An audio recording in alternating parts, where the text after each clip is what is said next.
Ready ka na ba magkaroon ng magandang buhay ngayong 2025? Alam mo ba kung ano yung tattoo ni John Wick sa likod niya? At ano ang kinalaman nito sa video na to? Feeling mo ba walang direksyon yung buhay mo, hindi mo na alam kung saan to papunta? Hindi mo na alam ang gagawin mo at parang walang magandang nangyayari sa'yo?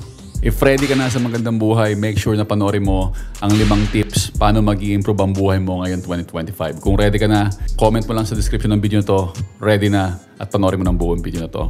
5 tips paano mag-i-improve ang buhay mo ngayon 2025. So what I'm going to share to you is hindi naman to bago or hindi naman to sikretong kalaman. This is not a life hack. This is knowledge na natutunan ko na dapat matutunan nyo rin. Feeling ko dapat nyo matutunan din and dapat nyo maintindihan. I-share ko sa inyo to and magbibigay ako ng example sa personal kong buhay. No? Okay, so umpisa na natin. Siguro napanood nyo na si John Wick. Sino pang hindi napanood kay John Wick? Kung mapapansin nyo, meron siyang tattoo sa likod niya. Yung tattoo sa likod niya, nakasulat dyan is Fortis Fortuna Ayuvat. Ang ibig sabihin nun, fortunes favor the brave. Ang ibig sabihin nun, sineswerte or pinagpapala yung mga may lakas ng loob or yung mga matatapang. So anong kinalaman ito sa lahat ng to? Ibig sabihin yan, kailangan natin lakasan yung loob natin sa araw-araw. Lahat ng bagay na or desisyon na ginagawa nyo, may katapat yan na lakasan ng loob or kailangan yung lakasan yung loob nyo. The more na mas kailangan yung lakasan yung loob nyo, the more na mas malaki yung risk, ibig sabihin malaki din yung reward. So pag kinakabahan kayo, may mga desisyon kayong gagawin na alam nyo sobrang importante na nakakatakot, huwag niyong palalampasin.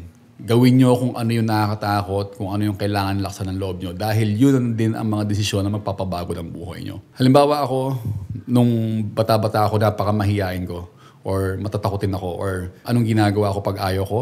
Hindi ko hinaharap, tinataguan ko. Dahil nakakahiya, nakakatakot, baka po mag-fail ako. Simula nung natutunan ko, nalaksan ko yung loob ko sa mga bagay na gagawin ko. Doon nagbago yung buhay ko. Gusto mo mag-apply sa bagong trabaho, natatakot ka, baka hindi ka matanggap. Laksan mo yung loob mo. Nahihiya ka magpunta sa gym dahil feeling mo pagtatawanan kanila or nakakahiya dahil medyo mataba ka or sobrang payat mo and nakakahiya mag-umpisa. Laksan mo yung loob mo. Yan yung mga desisyon na kailangan mo ng lakas ng loob. And again, huwag niyong kakalimutan yung kasabihan nga na fortunes favor the brave. Fortis Fortuna Ayuvat. Susunod, discipline is destiny. Itong phrase na to, ito yung importante sa atin sa araw-araw. So bakit ko nasabi to? Ang buhay natin unfair talaga. May pinanganak para maging mayaman, may pinanganak para maging mahirap, may pinanganak na sakto lang. Pero sa bawat araw-araw, ang pare-parehas na meron tayo is yung pagkakataon na gumawa ng mga madisiplinang bagay. Diyan nagkakatalo-talo kung sino yung magiging successful sa buhay o hindi. Hindi ibig sabihin marami kang pera, successful ka na. Hindi naman ibig sabihin na pinili mo yung sakto lang, hindi ka na successful. Ang success depende sa definition natin yan. So para maging successful kayo sa buhay, kailangan may disiplina kayo or unahin nyo yung pagiging madisiplina. Sa araw-araw, gumagawa tayo ng daan-daan or hindi man libo-libong desisyon. Ano ba yung isusuot natin, saan tayo pupunta, ano yung kakainin natin. Sa bawat desisyon na gagawin nyo, unahin nyo yung may disiplina. Pag sinabi mong disiplina, ito yung mga bagay na makakabuti para sa atin or kung ano yung tama. Sa bawat desisyon na gagawin natin, dapat yung tama yung pipiliin natin. Yung mag-equate sa mas marami pang positivity towards sa ibang bagay or towards sa buhay mo. Halimbawa na lang, pagising mo sa umaga, ano yung una mong gagawin? Maninigarilyo ka ba? Magsi-cellphone ka ba? Or mag-i-stretching ka para sa katawan mo? Magme-meditate ka? Pagdating ng almusal, ano yung kakainin mo? Iinom ka ba ng soft drinks? Or magkakape ka ba? Or kakain ka ng prutas at gulay? Sa bawat desisyon na gagawin mo, sa bawat bagay na ilalagay mo sa buhay mo, kapag iisipin mo lagi yung disiplina, lalaki ng lalaki ito, mag-i-improve to sa araw-araw. No matter kung gaano kaliit yan, yung maliliit na desisyon sa buhay mo, eventually, kakagawa mo araw-araw niyan, magiging malaki yan. So halimbawa, every morning mag-i-stretching ka pagising mo. Hindi ba mas makakatulong sa katawan mo yun after 5 years or 10 years or pagtanda mo? Hindi magiging stiff yung katawan mo. Kung maninigarilyo ka at gigising ka, sa tingin mo, anong magiging resulta nito after 5 years or 10 years ng paninigarilyo sa umaga? Lahat tayo may oportunidad na gumawa ng mabuting gawa every morning, every day, every hour ng buhay natin. Whether mayaman ka, mahirap ka. Lalo na kung mahirap ka, dapat mas madisiplina ka. Halimbawa na lang, sumweldo ka, may pera ka, anong gagawin mo? Gagastusin mo ito sa sugal? Or ibibili mo ng tamang pagkain para sa pamilya mo, para sa sarili mo? Lahat ng desisyon nasa iyo. Lalo na kung mas mahirap ka, mas dapat may disiplina ka. Dahil mas maliit yung mga pagkakataon na meron ka and hindi mo to dapat sayangin. Pangatlo, attract, don't chase. Isipin niyo yung logic ng bulaklak tsaka ng bubuyog. So yung bubuyog, siya yung naghahanap ng bulaklak, and kung kayo yung bulaklak, kailangan yung mag-bloom ng maganda para ma-attract yung mga bubuyog. Ang pinakamagandang example nito sa akin is, there were times na wala akong trabaho. May nakita akong bike shop na gusto kong tulungan. Gusto kong ma-improve yung bike shop niya. Feeling ko, kailangan nila ng e-commerce, and feeling ko may contribute ako sa kanila. So I reach out to them na sabi ko, ako si Lawrence Map and ganito ganyan. Meron akong matutulong sa inyo kung kailangan nyo ng ganito. Actually, hiring sila nung time na yun. But hindi nila ako pinansin. Like, hindi ako nireplyan or hindi nila ako inintindi yung email ko. Even na nagpunta ako doon, hindi rin ako hinarap. So sabi ko sa sarili ko, someday makakakuha ko ng bike shop na makaka-appreciate sa akin kung ano yung ino-offer ko. Kung ano yung totoong ino-offer ko, and makakatulong talaga ako sa business na yon. May nag-reach out nga sa akin, and I believe tinulungan ko naman sila, nakatulong naman ako sa loob. And doon dumating yung sunod-sunod pang opportunities para sa akin na magtrabaho sa iba't ibang bicycle industry until kung nasan ako ngayon, which is talaga yung pinakagusto ko, kung saan nag-fit talaga ako sa Supreme Bikes. Yun yung perfect example na kapag ikaw yung naghanap ng trabaho or ikaw yung naghahanap ng mga opportunities, mas mahihirapan ka. Diba? Unless na ikaw yung gumawa ng opportunity para sa'yo, in-improve mo yung skills mo, in-improve mo yung talent mo, and ikaw na yung hinilalapitan ng mga opportunities.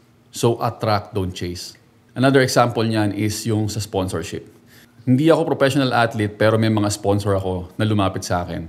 Hindi ako lalapitan na to kung ako yung magme-message sa kanila, sasabihin ko sa kanila na gusto ko po ng bagong bike, gusto ko po ng wheelset, gusto ko po ng ganito, pwede niyo po ba akong bigyan? Even pro athlete pwede nilang gawin yan, even some of the managers ng mga influencer pwede nilang gawin yan. But you have to give them something for them to give you what you want. Hindi ka pwede magsasabi lang na, gusto ko po kasi ng ganito, may message ko, bigyan niyo po ako ng pambili ng ganito. It doesn't work that way. You have to attract them papunta sa'yo, anong meron ka, gawin mo yung skills mo, ipakita mo sa kanila, and then they will offer you kung ano yung mabibigay nila para sa'yo. So attract, don't chase.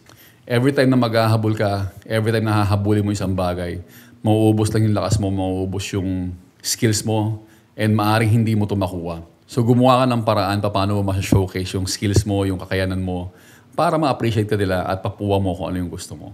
Attract, don't chase. Okay, pang-apat na tayo. Pang-apat na masabi ko sa inyo is follow your heart. Sundin nyo yung puso nyo. Ito yung bagay na pinaka-importante pero parang mahirap. Naniniwala ako sa kasabihan na the universe unlocks its secrets for those who follow their heart. Ibig sabihin yan, pag sinundan nyo yung puso nyo, mas marami pa kayo madidiscover, mas marami pa kayo ma-achieve. And madidiscover nyo kung ano yung hinahanap nyo talaga. For me, hindi ko naisip na cycling yung passion ko. It's just something right there na lagi kong ginagawa. But then, nung sinundan ko yung passion ko, andyan na lahat. Dumating na yung mga opportunities and hindi ko naisip na bubuhayin ako ng pagbibisikleta someday. Madalas kasi pag gumagawa tayo ng desisyon, inuuna natin yung isip natin. Sasabihin, sundin mo yung isip mo, wag yung puso mo. Maybe in some cases you have to, lalo na sa bothered yung puso nyo or medyo naguguluhan yung puso nyo. Pero para sa akin, hindi lang isip ang nagdedesisyon. Nabasa ko nga somewhere, bukod sa utak, meron din yung puso natin at yung gut natin or sikmura. Diba, kapag kinakabahan kayo, nararamdaman nyo sa sikmura nyo pag may mga bagay na delikado or hindi nyo dapat gawin, hanggang sikmura umaabot yung hirap or yung sakit, diba? Or yung parang hirap yung sikmura nyo. And then pag may nagustuhan kayo na isang bagay or may nagustuhan kayong partner sa buhay, ano susundin nyo? Yung puso nyo, diba? Iniisip nyo yung puso nyo, nararamdaman nyo sa puso nyo na ito yung gusto ko, ito yung gusto ko mapili, ganyan. And yung isip natin, above them all, at the end of the day, yung isip pa rin natin yung masusunod or yung susunod sa mga actions na gagawin natin. Pero sabi nga sa kasabihan, the universe unlocks its secret for those who follow their heart. Kung susundin mo yung puso mo, magiging successful ka. Dahil nakikipag-usap sa'yo yung puso mo eh. Kapag ginawa mo yung isang bagay na masaya ka talaga sa kaloob-looban mo, makakatulong sa'yo yun. And doon ka magiging successful. Hindi ka mapapagod dahil yun ang gusto ng puso mo. Masaya yung puso mo every time na may ginagawa ka maganda dun sa hobby or bisyo or trabaho mo na yun. And lahat ng to, kailangan mo lang pagsamasamahin, lahat ng mga turo sa'yo. So, syempre, para ma-chase mo yung gusto ng puso mo, minsan, kailangan mong laksan yung loob mo para magawa yon dahil nakakatakot. Pero again, the more na nakakatakot ito, the more ang reward para sa'yo. The universe unlock its secrets for those who follow their hearts. Sundin mo yung puso mo. Okay, panlima. Panlimang tips sa inyo para mabago at ma-improve yung buhay nyo ngayon 2025. Be an alchemist. So, ano ba yung alchemist? Alchemist is siya yung naggagawa ng ginto gamit yung iba't ibang chemical. I know this is something fictional kasi hindi mo nga pwedeng gawin yung ginto. Imagine niyo kung kaya nyo gumawa ng ginto. This is the chemistry of creating gold, which is sa ngayon imposible and bawal. Kasi kung magagawa natin yung gold, mawawala ng value yung gold. So, bakit ko sinasabing be an alchemist? Instead of looking for gold, gumawa kayo ng gold sa every situation na meron kayo. So literally, kayo yung gagawa ng yaman nyo sa every situation. So, yung example nito, during the pandemic. During the pandemic, maraming business na nagsara, maraming business na nag-struggle, maraming tao na hirapan. Pero, marami din mga tao na nag-umpisa yung business nila during pandemic. So, during the pandemic, it's up to you kung magiging ano ka. Magiging alchemist ka ba? Nagagawa ka ng pagkakataon para kumita na at makapag-umpisa ng negosyo na makakatulong sa ibang tao? Or, iiyak ka sa bahay nyo, matatakot kang lumabas, manghihinaan ka ng loob na baka mahawa ka ng COVID. So dito mo makikita sa mga ganitong klaseng sitwasyon kung ano yung klase ka. So lagi niyong iisipin, tandaan niyo to, be an alchemist. Gumawa kayo ng ginto sa mga situation na mahihirap. Kayo yung gumawa ng sarili niyong yaman, hindi yung maghahanap lang kayo or aasa lang kayo na bigyan kayo. Alright, so yan yung 5 tips ko sa inyo or 5 kasabihan or praise na makakatulong sa inyo para maging best version nyo ang 2025. Bagong umpisa itong 2025, I hope makatulong sa inyo to. Sana yung mga sinabi ko dito, i-research nyo pa kasi mas malalim pa yung topic na to. This is just a sample ng mga praise na yon and kung hahanapin nyo sila, mas marami kayong matututunan. So mostly ito mga to natutunan ko, kakapanood ng mga video na nakatulong din sa akin, kakabasa ng mga libro, and pinagsama-sama ko lang yung 5 sa tingin ko na pinaka-importante ngayong 2025. If sa tingin nyo makakatulong sa inyo itong video na to, and ready na kayo magkaroon ng best version ngayong 2025, type nyo sa comment section, ready na. If makakatulong pa itong video to sa mga kakilala nyo, share nyo na din sa kanila itong video na to at baka mabago na to yung pananaw nila sa buhay.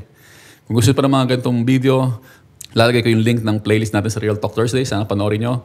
And kung gusto nyo mabisita yung aking website, click nyo na yung link dito sa baba, lawrencemap.com. Thank you for watching. Go vegan.